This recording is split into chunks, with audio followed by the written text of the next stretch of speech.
Estamos aquí con Alejandro Pico, alumno de segundo de bachiller que cursa el bachiller de las ciencias sociales y que vino del Colegio de las Dominicas, y le vamos a hacer una serie de preguntas.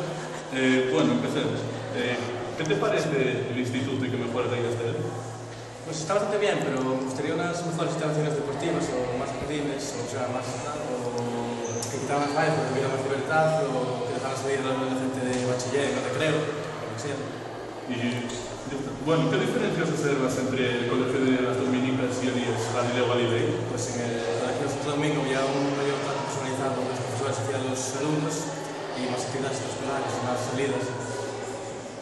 Y bueno, la última pregunta. ¿Has tenido problemas para integrarte con los alumnos del IES Galileo Galilei o ya los conocías de antes? Nada, la mayoría ya los conocí todos. En la clase estuve con algunos que estaban conmigo en clase en el colegio y nada, todo muy bien.